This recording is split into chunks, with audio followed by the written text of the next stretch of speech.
Good afternoon, everyone. My name is Khozem Merchant from Pearson. Perhaps if I could just give a little context to Pearson, and it might just make the next 2 minutes a bit more relevant. Pearson is the largest education services company in the world by a fair margin, and in the past couple of years we've been doing quite a lot of interesting things in India. One of those things in the context of this panel, this discussion, is skills training, which we do an awful lot of around the world, supported by accreditation and awarding. And we set up a skills venture, a joint venture with our very good local partners a couple of years ago, and that's now beginning to gather steam.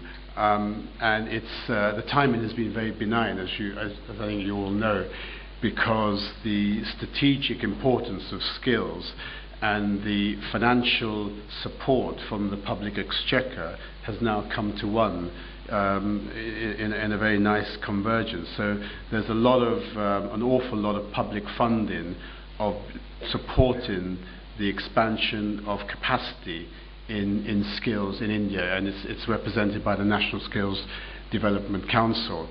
So it's happening because there is now an indisputable recognition of the shortage of skills being a real competitive drag on Indian growth, and that's why the government stepped in with a $500 million purse to support the expansion of skills capacity. And that's why we've moved in along with a lot of other very fine companies who are providing skills. One of the points that has come out at the top of the skills debate, and in fact at the top of any kind of professional education debate, has been the efficacy of skills training, and therefore how you assess it, how you accredit it, how you award it. And the importance of that has been underlined by some of the by the very requirements that the NSDC is laying down. And the intent behind that is to address one of the big structural problems in the labour market, which is that skills and people are not very mobile in India. One of the reasons why they're not very mobile is because of the lack of accreditation. So what we have brought to this particular activity and to this particular venture is accreditation from one of our operating companies around the world, and we've applied it to this context. So that's a very, very big and significant differentiator in the market. It means, for example, that people trained in Kerala can go and work in Kashmir or in Dubai or anywhere else armed with accreditation. And that's the important thing. Skills training, and the number, as we all know, that's required is about 220 million people, young people, need to be reskilled by about 2022.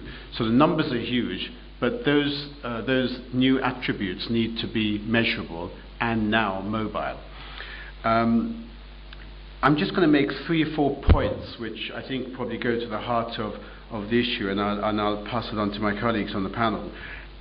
The question asked of us was the interchange between academia and industry, and how that can be finessed for the benefit of the economy, which we recognise now needs more young skilled people. Without it, it's impairing competitiveness and hurting growth. So the first point is that it needs to be more demand driven, which means that to understand skilling and training, you really need to have a better understanding of where that demand is coming from, and that means industry needs to get involved. The construction industry, the services industry, and so forth. This economy, as you all know, is 60% services driven.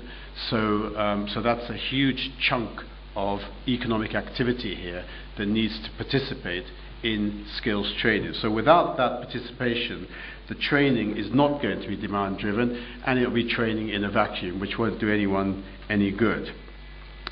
More needs to be done by industry, and the second point, in participating in conceptualizing and building curriculum in higher education. We've learnt from the IT industry in the 1990s how inappropriately trained individuals from very fine colleges such as the IIT Institute arrive at IT services companies inappropriately trained. and particularly as that industry became more consumer-facing with consultancy, they were in real trouble. The McKinsey report, which is now has a sort of a seminal role in our understanding of this, noted at one time that 25% of IIT graduates were coming out were unemployable. And this is a point that's been reinforced by luminaries since then. So industry needs to be more involved, particularly at the higher end education, where it can help shape the curriculum and apply the focus on vocational training. That leads logically onto the next point, which is that should industry and companies in particular be setting up learning institutions? There are a number of colleges already, there are a number of businesses already which have declared their interest in setting up the equivalent of universities or institutes where the quality of their inputs into curriculum will be really finely tuned to the requirements of industry. So that's one step that is very keenly being felt now. And the final thing is that perhaps we should recognize the importance of vocational training at an earlier stage in a person's education. It is not just about professional education, but it is about seeding those skills at school. And as we speak, in fact, that first move is being made by the government to introduce vocational skills in the school's curriculum, which overcomes a huge sort of social and intellectual barrier that's held that development back for many, many years. Tenders are now being submitted by state governments to the federal ministry to support the introduction of vocational skills or vocational training, into a school's curriculum.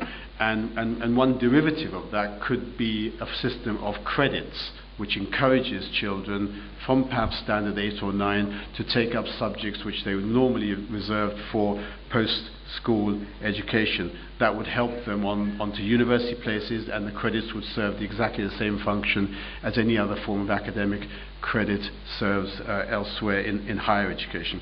So those are just 3 or 4 points which I think would help just cement a relationship between industry and academia and address that skills gap. Thank you.